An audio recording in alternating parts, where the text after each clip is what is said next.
வாங்க ஃப்ரெண்ட்ஸ், சனிக்கிழமை என்ன சமையல் சொல்லி பார்க்கலாம். இன்றைக்கி சூப்பரான சமையல் தான், எல்லாருக்கும் பிடிச்ச சமையல் தான். எங்கள் வீட்டில் வெஜ்ஜும் நல்லா தான் ஓடும், நான் ஆல்ரெடி சொல்லியிருக்கேன் உங்களுக்கு. அதனால் இன்றைக்கி என்ன சமையல் பார்த்தீங்கன்னாக்கா, சுட சுட சாதம் வடிச்சிட்டு வெண்டைக்காய் புளி ஊற்றி தேங்காய் அரைச்சி ஊற்றி ஒரு புளி குழம்பு மாதிரி வச்சுருக்கேன். அது நல்லாயிருக்கும், பொரி குழம்புன்னு சொல்லுவாங்க அதுக்கு பேர்.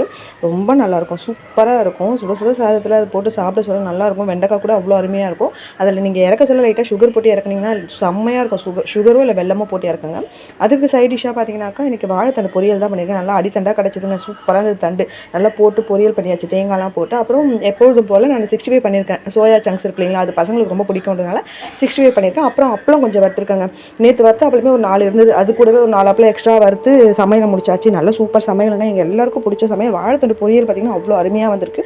ஆனால் எனக்கு டைம் தான் இல்லை எடுக்கிறதுக்கு, வீடியோ எடுக்க டைம் இல்லை. கொஞ்சம் வீட்டில் வேலை இருந்ததுனால வீடியோ எடுக்க டைம் இல்லை. இந்த லஞ்ச் வீடியோ உங்களுக்கு பிடிச்சிருந்தா மறக்காமல் லைக் பண்ணுங்கள், ஷேர் பண்ணுங்கள், சப்ஸ்கிரைப் பண்ணுங்கள். நிறைய பேர் சப்போர்ட் பண்ணிட்டு இருக்கீங்க. மறக்காமல் என்னோட வீடியோஸை ஃபுல்லாக பார்த்துட்டு வீடியோக்கு சப்ஸ்கிரைப் பண்ணிவிட்டு பெல் ஐக்கானை கிளிக் பண்ணுங்கள். அப்போ தான் என்னோட எல்லா வீடியோஸும் உங்களுக்கு தொடர்ந்து வந்துகிட்டே இருக்கும். என்னோட வீடியோஸ் கண்டிப்பாக உங்கள் எல்லாருக்கும் பிடிக்கும் நான் நம்புறேன். மறக்காமல் கமெண்ட் பண்ணுங்கள், நல்ல கமெண்ட்டாக பண்ணுங்கள். தேங்க்யூ.